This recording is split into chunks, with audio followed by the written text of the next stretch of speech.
Oke, mari kita langsung bedah isu yang belakangan ini bikin kita semua was-was saat di jalan. Ya, ancaman kejahatan jalanan atau yang biasa kita sebut begal. Hari ini kita bakal bongkar tuntas kompas hukumnya. Sejauh mana sih aparat penegak hukum itu boleh pakai kekerasan? Dan yang paling penting buat kita, seberapa jauh Anda sebagai warga sipil boleh ngebela diri saat tiba-tiba dipepet di jalanan yang sepi? Mari kita selami ulasan ini. Kalau kita perhatikan, ketakutan publik saat ini tuh udah sampai di ubun-udun. Aksi begal itu makin kesini makin sadis kan. Mereka nggak ragu bawa celurit, senjata api, melukai, bahkan sampai merenggut nyawa korban dan aparat. Saking frustrasinya, kita sampai melihat pejabat-pejabat di daerah, kayak Wali Kota Medan dan Kapolda Lampung, merespons ini dengan keras. Mereka ngeluarin perintah tembak mati di tempat buat para pelaku begal tanpa kompromi. Jujur aja, tuntutan ini jelas mewakili teriakan masyarakat luas yang pengen rasa amannya cepat balik dengan cara instan. Nah, yang menarik dari situasi genting ini adalah munculnya satu pertanyaan besar. Boleh nggak sih aparat kepolisian kita tuh begitu aja narik pelatuk senjata mereka di jalanan dengan alasan keamanan publik? Apakah penegak hukum berhak gitu aja ngelewatin proses pengadilan buat ngelumpuhin ancaman seketika? Ini dia nih inti dari dilema hukum kita.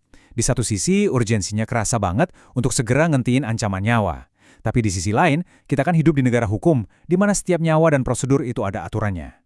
Coba kita timbang-timbang dua sisi mata uang dari kebijakan tembak di tempat ini secara objektif. Di kubu pro, argumennya masuk akal banget. Ini ngasih efek jera yang instan, mutus rantai kejahatan seketika, dan pastinya nyelamatin nyawa masyarakat dan petugas di lapangan. Ibarat obat pahit tapi manjur. Tapi tunggu dulu, di kubu kontra, para pengamat hukum ngingetin bahaya yang nggak main-main. Mereka nyorotin resiko pelanggaran HAM berat, ngabaikan asas praduga tak bersalah, dan parahnya lagi, potensi salah sasaran. Dua-duanya argumen yang kuat banget kan? Kita jadi terjebak di antara pengen aman, tapi juga harus adil. Kekhawatiran dari pihak yang nolak itu sebenarnya bermuara di satu istilah kunci, extrajudicial killing, alias pembunuhan di luar putusan pengadilan. Di negara demokratis seperti kita, hak hidup itu dijamin mutlak sama konstitusi. Kalau asal tembak dilegalkan tanpa batasan yang super ketat, kita berisiko ngubah polisi dari pelindung jadi algojo jalanan. Bahaya terbesarnya? Batas antara siapa yang cuma terduga, tersangka, dan yang emang udah terpidana, itu bakal hilang. Kalau negara nabrak proses hukum demi negakin hukum, ya fondasi keadilan yang kita bangun susah payah malah hancur berantakan. Terus gimana dong aparat harus mempersiapkan diri dan bertindak di lapangan? Polisi itu kan nggak kerja pakai insting doang. Persiapan taktis dan mental mereka itu diikat kuat sama Peraturan Kapolri Nomor 1 Tahun 2009. Ini bukan sekedar buku tebal pajangan, tapi pedoman krusial. Jadi, saat adrenalin di jalanan lagi memuncak, aparat tetap punya langkah yang terukur. Aturan ini mastiin kalau mereka punya panduan yang jelas, bertahap, dan bisa dipertanggungjawabkan, jadi mereka bisa ngelindungin kita tanpa harus bertindak sewenang-wenang. Mari kita lihat gimana tahapan ini dibangun. Sebagai persiapan menghadapi ancaman, aparat dibekali 6 tahapan progresif yang wajib dikuasai. Tahap 1, sekedar kehadiran fisik polisi buat efek pencegahan. Naik ke tahap 2, perintah lisan. Kalau pelaku ngeyel secara pasif, masuk tahap 3, kendali tangan kosong lunak. Kalau pelakunya mulai main fisik, baru naik tahap 4, tangan kosong keras. Nah, kalau pelaku makin agresif dan bahaya, tahap 5 dipakai, yaitu senjata tumpul atau gas air mata. Barulah, di garis pertahanan paling ujung, tahap 6, senjata api boleh ditarik. Jadi pelatihannya itu ditekankan buat nggak gegabah loncat langsung ke tahap akhir. Lalu pertanyaannya, kapan persisnya tahap 6 alias senjata api ini diaktifkan? Ingat ya, pistol polisi itu nggak pernah didesain buat ngehukum orang di jalan. Penggunaannya diizinkan cuma dalam kondisi super darurat. Untuk nentin ancaman mematikan yang terjadi saat itu juga. Mencegah kaburnya tersangka yang benar-benar bahaya buat publik, dan ini kuncinya, hanya sebagai ultimum remedium. Sederhananya, itu opsi paling mentok. Harus murni karena udah nggak ada cara lain buat nyelamatin nyawa manusia. Menariknya lagi nih, asas kehati-hatian polisi ini ternyata nggak cuma sejalan sama hukum nasional kita, tapi juga klop banget sama hukum pidana Islam. Ada kaidah yang namanya sadus zariyah. Intinya, kita memilih keburukan atau mudarat yang paling kecil demi mencegah bencana yang jauh lebih besar. Menembak orang itu pada dasarnya sangat dihindari. Tapi jadi boleh kalau misalnya ngebiarin pelaku kabur, malah bakal bikin banyak korban tak berdosa berjatuhan. Disinilah prinsip proporsionalitas jadi jembatannya. Sekarang mari kita posisikan diri kita. Gimana kalau kita yang lagi jalan tiba-tiba dihadang begal? Coba perhatikan dua kasus nyata yang benar-benar bertolak belakang ini.